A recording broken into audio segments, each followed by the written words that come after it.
Good afternoon, everyone. I'm Martin Wenzel. This is American Truck Simulator. I'm in Colby, Kansas, and I wanted to show you driving up to Colby, Kansas, right after, it's the day after the last episode.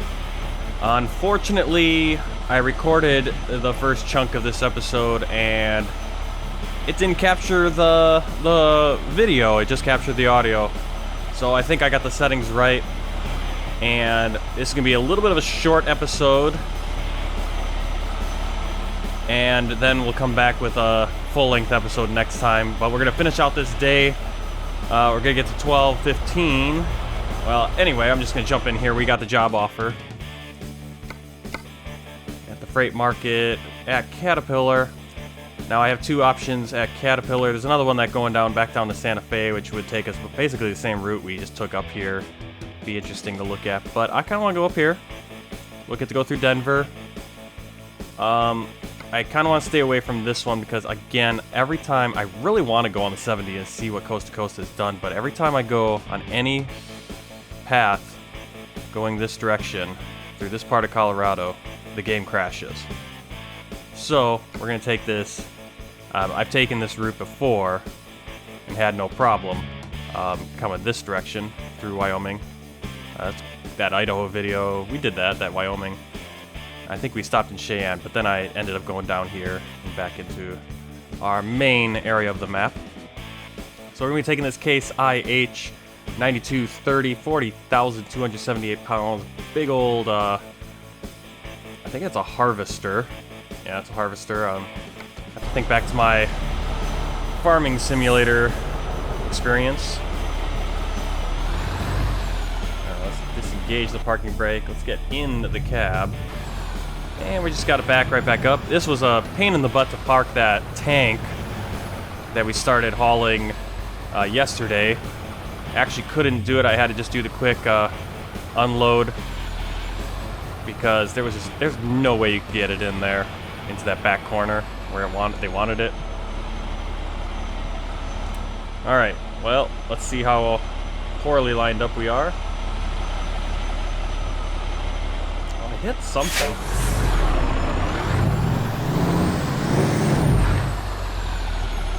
You don't really want to do that. Yeah, I can see the pin. And there we go. I wonder if we're too high. What is going on here? Oh, we're just a little bit too far to the right.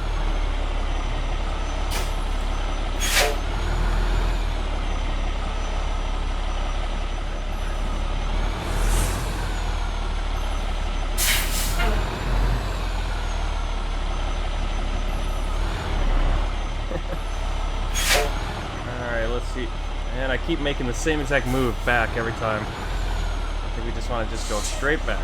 Straight back. No.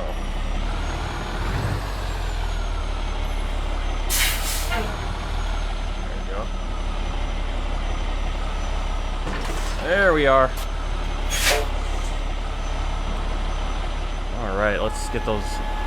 Finish the coupling. Look at that. Nice. Big old piece of equipment. Really good model. I'm not sure if that came with the game and obviously just the name's been changed or if this is additional stuff people have added. But there's been lots of great stuff from Jazzy Cat, obviously. Alright, it's 12:15. We're going to put that on the log.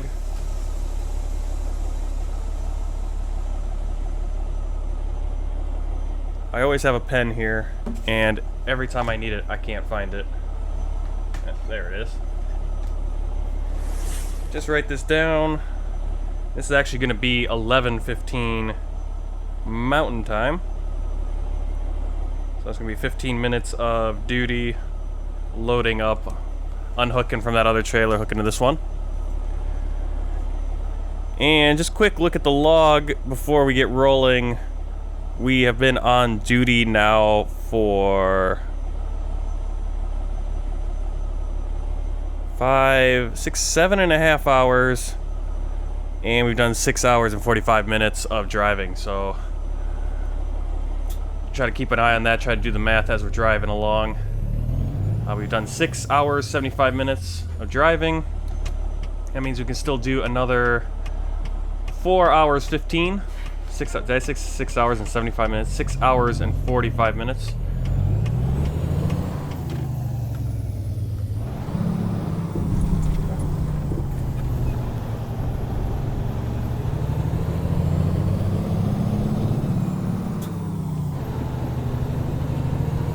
Alright, I'm noticing my wheel is very misaligned. And of course it is. Why wouldn't it not be? Way too sensitive. I'm not even turning the wheel at all. So I'm probably gonna have to take a break again. So I'm gonna stop at the stoplight. It's gonna cut away for a second. You won't even notice, but I'm gonna have to cut the recording and get this thing sorted out. Alright, welcome back. The wheel feels it's 1-to-1 now. Let's get rolling. It's now decided to rain. And in that few minutes of letting the game load back up, I was able to do the math. So I got some actual hard numbers to know when I have to stop driving.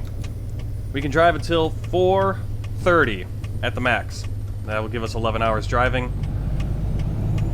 We can drive till 5, or we can be on duty until 5.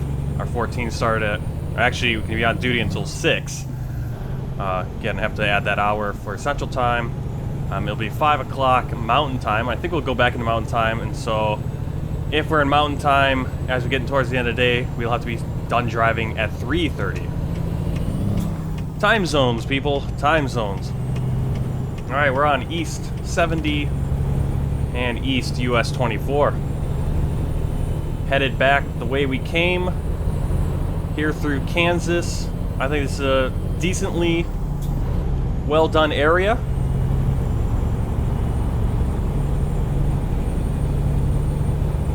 Nice part of coast to coast. It's not complete emptiness until we get to about here. But some of that is actually pretty accurate. Kansas and Colorado.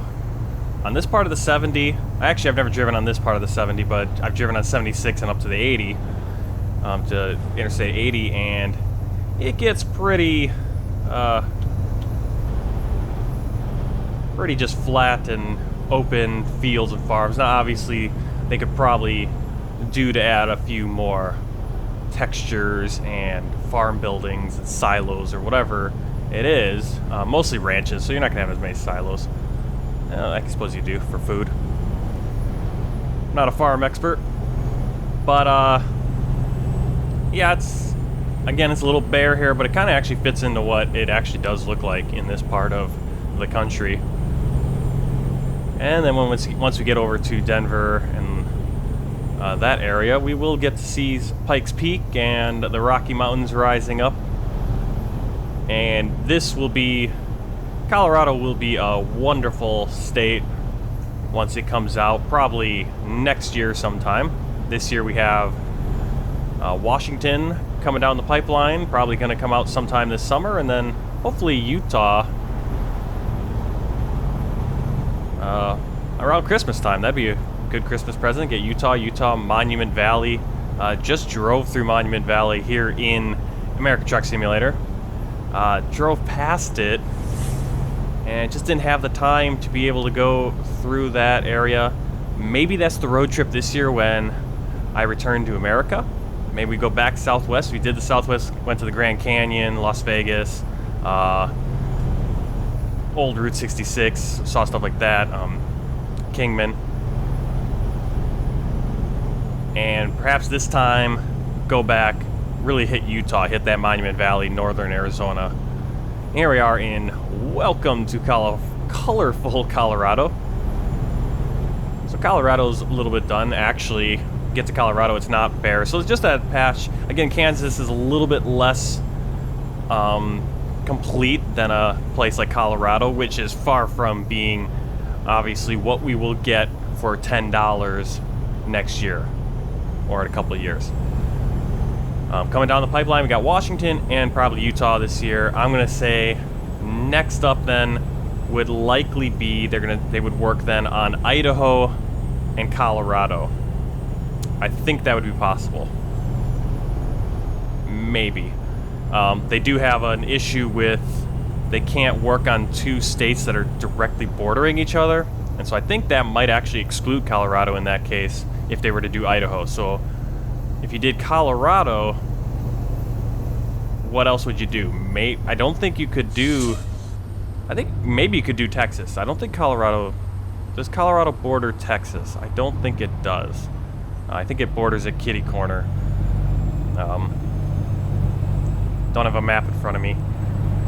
But it's going to be interesting how they do the jigsaw puzzle, because there is that caveat that they can't work on two states right next to each other. Not sure why that is exactly. I know there is the issue with map sectors, but why not just have those border sectors, you know, make sure that you save those for the end and work together to stitch the two states together. But we will see. We've gone back into Mountain Daylight Time, so it's 12:45. And so watching the clock, we need to be parked and done driving by 3:30 p.m. Not 4:30, 3:30 Mountain Time. It's that time travel. Crossing all those time zones.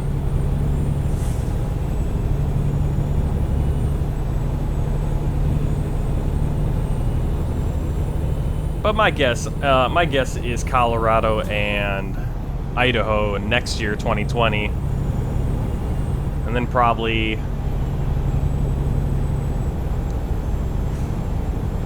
you kind of gonna start getting into weird stuff. I suppose what they could do then, if once you get Colorado done, then you do Wyoming and Texas. Basically, Texas is the next one they have to do, or maybe you do Oklahoma and you have this weird kind of jutting out part of the map. But I think then Texas, maybe 2021 is Texas, and maybe they just focus all the map teams on just Texas in 2021.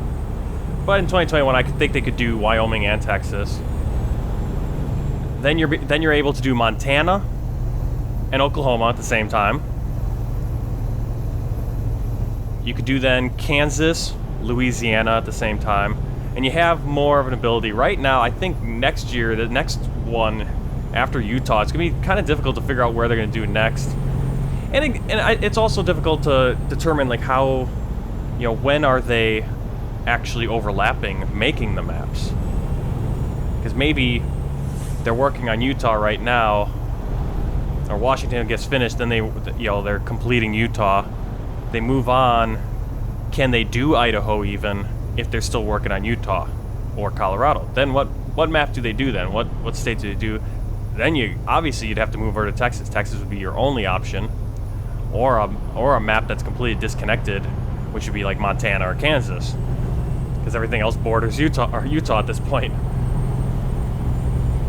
So that's an interesting discussion going on on the forums and the Steam discussion group.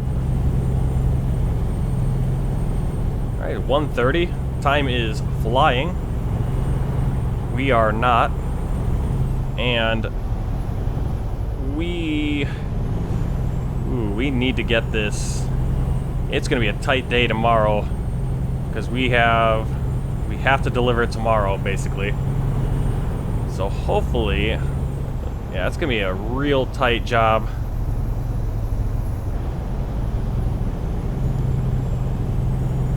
Kind of getting stung by the traffic here. Let's get over. Stop talking and let's start driving. Let's get the hammer down.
Gotta love it when someone pulls up behind a truck and then proceeds to drive the same speed as the truck he's trying to pass. I hope, looking at it, we're gonna be able to, hopefully if we find the right rest area, get our travel time down to 11.5 hours tomorrow. That's still gonna be a little bit too much, and we might have to go over the clock. We might have to violate the rules. Or we might make it, the speed limit might be high enough that, you know, the estimated time is, you know, sometimes the estimated time is accurate, sometimes it's not. So, we will see. Hopefully, that will be an episode.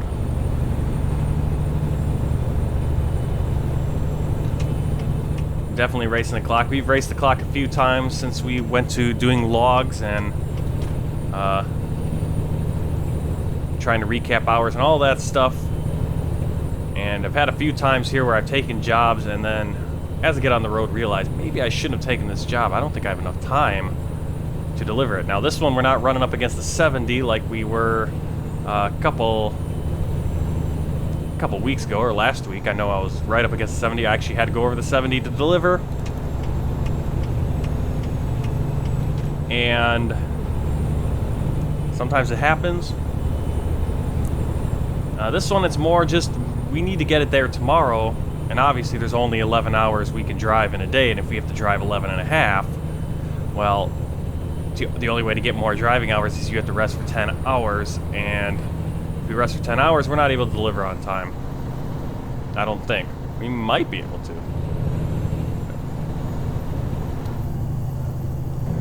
We'll figure that out next episode. Maybe I'll figure it out before I start doing next episode. Just to have a plan. Always have a plan when you're truck driving.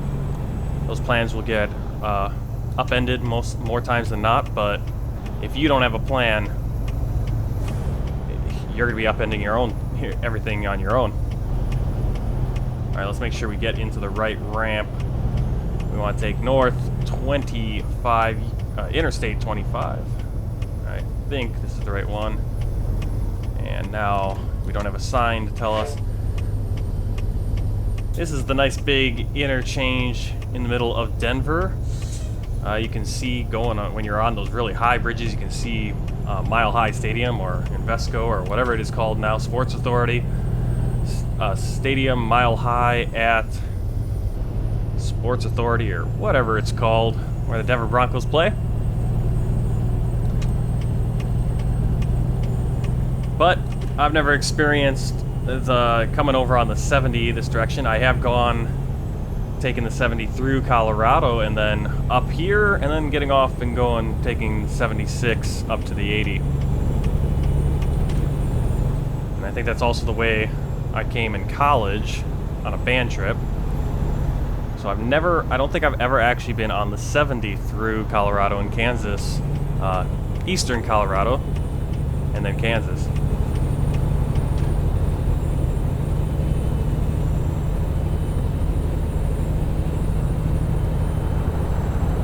Alright, keep your eyes peeled. We need to find a rest area. Hopefully it doesn't have to be a truck stop. We have enough fuel. We are good there.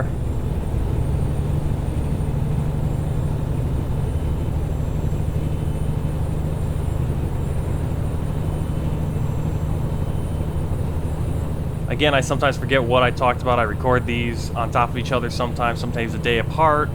I don't keep notes of exactly what I talked about each episode, so I might have mentioned that I've been trying to do some X-Plane videos. I have 3 of them going up over the next 3 weeks. By the time this video comes out, probably the first 1 or 2 will have already been out. Unfortunately, I'm finding, and this was my original thought, and I had tested it before, I'm finding that oftentimes OBS is not going to let me record X-Plane. Simply because X-Plane is a resource hog. You need to have a beast of a computer, or you need to turn the settings in X-Plane way down to record decent quality videos. I like to have the settings up. I like to see the details, and I like to see everything when I'm flying. I like to see the buildings and the great the great ortho photos and everything. And so I have a hard time turning it down to do a video, because part of what I want to do a video for is to show you guys that stuff. I want to show you the beautiful sunsets and the sunrises and the islands in the Pacific that I'm flying to, and the ortho photos, the real, what it actually looks like when you're flying over a place. That's what it actually looks like, because it's a satellite photo superimposed on top of the terrain in game. But that was all take resources, and X-Plane takes a lot of resources, nails your CPU because it's doing a ton of calculations every second or whatever for all the error. I mean, it's actually doing those calculations real time. It's not just doing estimations as other simulators. This is what they say. And so it's going to take more resources. It's much more of a robust simulator for flying. And then obviously you get the graphical stuff, which is going to nail your graphics card. And I have a 1070. I have a GTX 1070. It's pretty good. And it can handle X-Plane. I've got the settings pretty much maxed out on X-Plane, and I have a couple of mods, a couple of things. Orthophotos do that. And while talking, I noticed we are now over our drive clock for the day. As we enter Wyoming, what I'm going to do is, I think, we're going to take a right turn instead of following. Oh, this guy decided he wanted to really hit the brakes to get onto this ramp. Come on. So we're going to be over the limit. And already, actually, if we had parked at exactly 3:30, it would have about 11 hours and 5-10 minutes driving tomorrow. So we're going to be able to deliver it tomorrow, because instead of breaking the log tomorrow, we're going to break the log today.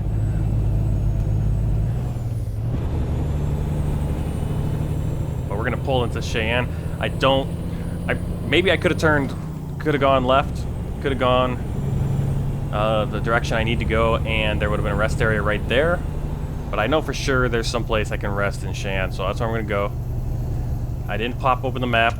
I'll probably regret it and go, oh, I could have shaved off half an hour of driving over the time, but it is what it is. I was getting too into talking about X-Plane. We can continue that conversation next time. Can we yield, please?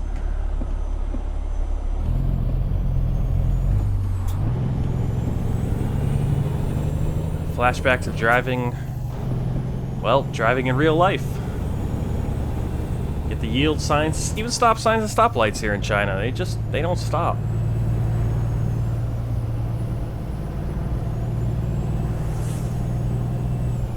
Man, we're gonna probably go over an hour on our drive clock. So there's gonna be I was thinking maybe I could fudge the numbers a little bit, or actually I think I recorded the way I got to Cat at 11:45 and then actually dropping the trailer and everything at that point, but I don't think there's going to be enough fudging to make this one look good. And then I was starting to get a little afraid because I can't see a rest area, but I think that is a dealership right there. Dealerships do have rest areas. It's going to be on the other side.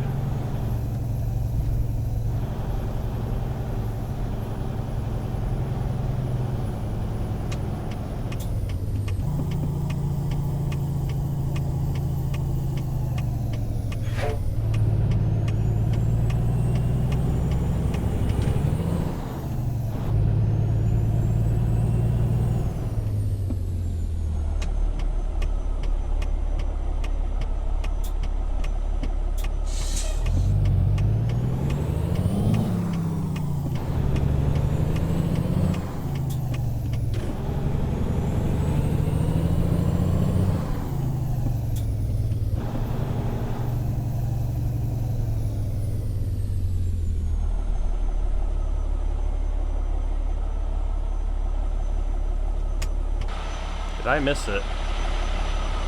Where? Oh, there's the entrance. Okay.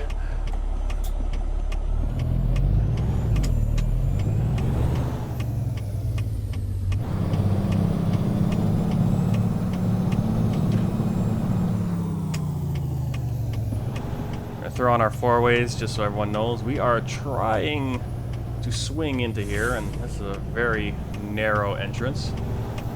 Gotta give ourselves some room. Still gonna be pretty tight. This looks like it's a Peterbilt dealership, and we're gonna be buying a Peterbilt. Our next truck is gonna be that one right over there. Well, not a day cab, but be one of those 389s.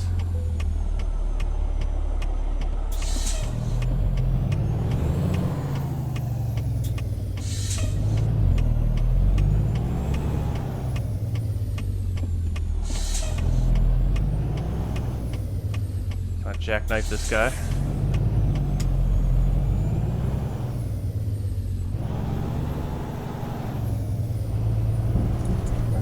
And we'll hop the curb, I guess. Not sure who hopped the curb. I guess it was my front end. Alright, well. Actually, let's try.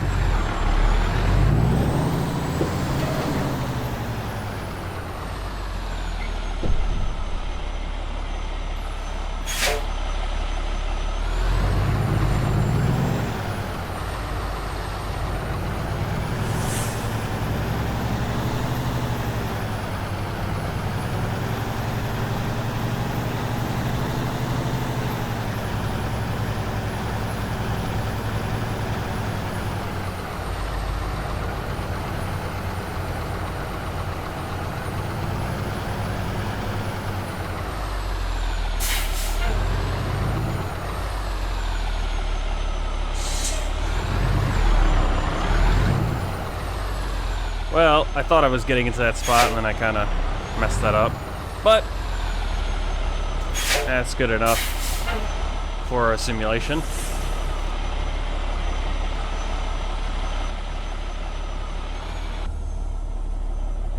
Alright, parking brake is on.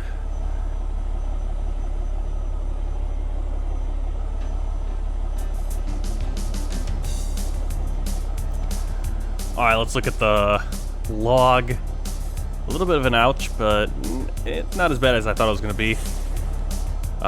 We did 4 hours, 15 minutes driving early in the morning, that first part of the day, and then another 2.5 to get to Cat, and then we drove 5 hours flat during this episode, what you guys got to see, and that's going to put us at 11 hours and 45 minutes drive time.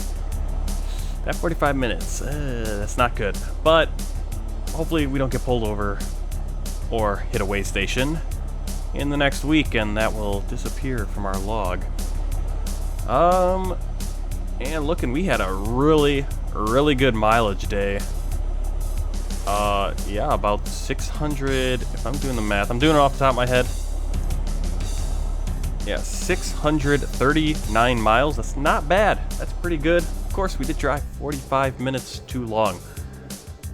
So tomorrow, we will finish this job. We actually now will be able to finish this job easily because we did drive over the limit today. Taking this to Jackpot, Nevada. So we'll drive back up through Wyoming. We're already in Wyoming, drive through Wyoming. I think a little bit into, I think through Utah, right? Utah and then to Nevada. Well, until then, I'm Martin Wenzel. This is American Truck Simulator. Happy trucking. Goodbye.